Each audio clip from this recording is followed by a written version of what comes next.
Hello, last one from the road, and then I am back. So thank you all for being here. I'll make this real quick. This is a historical day, and there's some really cool stuff happening, so I have to share it. So again, rough and ready, quick and dirty. The last 3 days have been this way, so thank you for bearing with me. But let's jump in and figure out. I'm not used to working from one computer. It's got to juggle so much. But I'm just going to jump in as usual and talk about all the good stuff happening. Now, today's story, really, first of all, big thank you to Sanjay for supporting me on the road. But this is a quote from Satoshi Nakamoto. If you don't believe me or don't get it, I don't have time to try convince you. Sorry. I've been wanting to say this to people for so many years. So I'm glad somebody else has the courage to say it. But I am blown away. And Satoshi Nakamoto on Bitcoin at exactly 13 years ago today was at 7 cents, ladies and gentlemen. 7 cents. Insane to even think about that.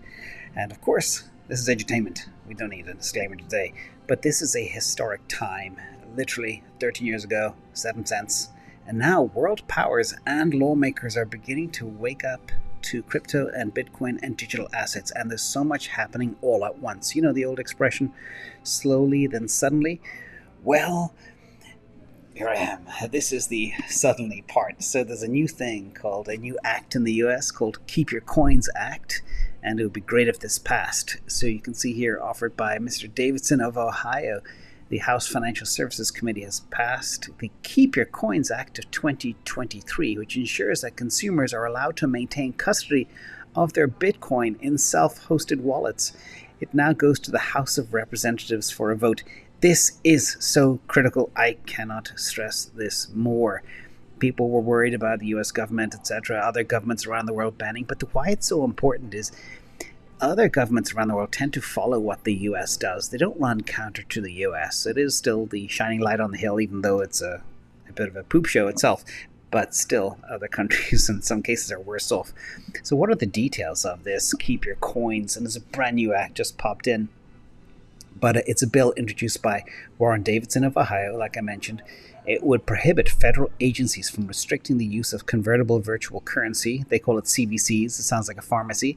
By individuals. And the bill defines CVC as a medium of exchange that this is very important, has an equivalent value as currency as defined as section 1010 something of one huge act, or successor regulations, and B, act as a substitute for currency but may not possess all the attributes, including legal tender status of currency. That's so important to have that openness of this actual bill. And this bill would prevent federal agencies, again, restricting individuals to use it for their own purposes, like buying real estate or virtual goods or services or whatever else they want, a coffee, and conduct transactions through a self-hosted wallet. Okay, very important. You can hold your currency on a self-hosted wallet, so that is sovereignty for the individual. This is so huge. In addition, U.S. leadership, they are no longer dragging their feet. U.S. leadership could set the standard as well. At the same time, remember, slowly then suddenly, for stablecoin regulation worldwide, bolstering the dollar's role as a global reserve currency. And after months of good faith negotiations, it's critical that lawmakers not drag their feet and pass clarity for the Payment Stablecoins Act. This is so cool. I would like to ask you all for a quick, a thumbs up or like, because this is just, I rarely ask for this, but this is so important. We need to get this message out, so appreciate that all. In addition, love it or hate it, this is another guy. This, like all the different politicians, and they tend to be younger, like under 70. Sorry for that little jab. But this guy is Representative Wiley Nickel, and they're all jumping on board the crypto bandwagon because they don't want the US to be left behind in the dust. They do, he said, whether you love or hate crypto, we need to pass legislation with clear regulatory framework for the industry.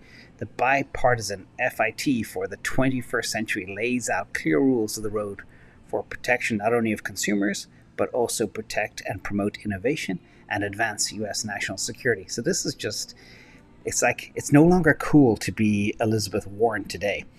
In addition, you've got other guns coming out after Gensler. Chair Gensler continues his contradictory statements regarding the classification of digital assets. If the law is clear, shouldn't Gary Gensler be able to say which assets are securities? Unfortunately, he won't. Let the tape roll. I don't have time to play this video for you guys, but you can check it out. Go to Financial Committee. Shout out to Jack, who got this to me as well. Really, really cool little piece here.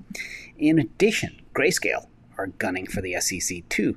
New in a letter to the SEC, Grayscale chief legal officer says that Bitcoin ETFs should be all approved simultaneously. Don't let BlackRock fill their bags first. And this is for the benefit of Bitcoin, the market, and investors. So again, pressure is mounting in the SEC, but it's clear that there are some still bad actors in government that are corrupt out there. Now, let's roll back the clock again to shine a light on what happens when an ETF is approved of this scale. Now, this is back in November 2004. Gold was in a bear market, down 50%, exactly like Bitcoin is today. Maybe history repeats. And when the gold ETF was approved, there was a massive 350% return that followed. Okay? Now, if the Bitcoin ETF is launched before the halving, 350% would not shock me at all. And then history would be a perfect repeat. In fact, I think a Bitcoin ETF could be a lot bigger than a gold ETF for many reasons, but I won't bore you with those details. You heard me before. But remember, there are still enemies at the gate. For those of you in the US who have the power to vote or have connections with politicians, it's no longer cool to be anti-crypto, anti-self-sovereignty. But new lawmakers are chipping away at this. And this is Jason Lowry, friend of the channel. Shout out to Jason. For those asking what's been going on with me, he's been very quiet. He was on Twitter 10 times a day for months and months, and all of a sudden gone. And I was wondering, where'd he go? But here, I was ordered, this is Jason speaking, to take down software and asked to stop talking about it on the subject publicly. Doesn't appear on MIT's library either. Can't talk details, but things are good and I'm working hard behind the scenes. Appreciate the kind words. So Jason has been shut down. Okay? The bad actors are in place. And look at this. I mean, I'd swear this is a frickin' soap opera. In government we trust. Sam Bankman-Fried donated $93 million in stolen customer funds from customers all over the world, and he gave it to US politicians. Today, the US government dropped the political campaign finance criminal charge against Sam Bankman-Fried. What the frick is going on? Who is behind this? It is absolutely criminal. Anybody that receives stolen money should return it. If I found a $100 bill or even a $5 bill on the street, I hand it in. If I find a wallet, I hand it in. I would never be able to sleep with myself sitting on other people's stolen money. I don't know how these politicians do it. And we know their names, by the way.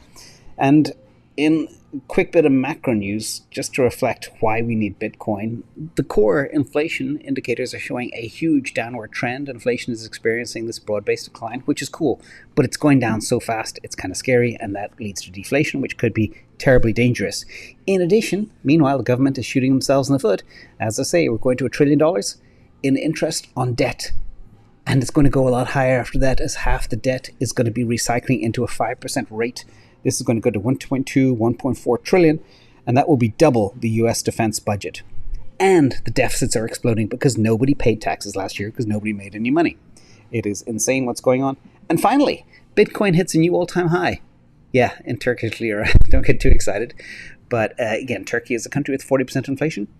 Interest rates is 17.5%. And the people there are finding their laugh draft. So if you like this type of quick and dirty stuff, no frill, no shill, please subscribe to the channel. And a big thank you to everybody on Patreon for keeping us on all the time. Appreciate each and every one of you. Thank you all for coming.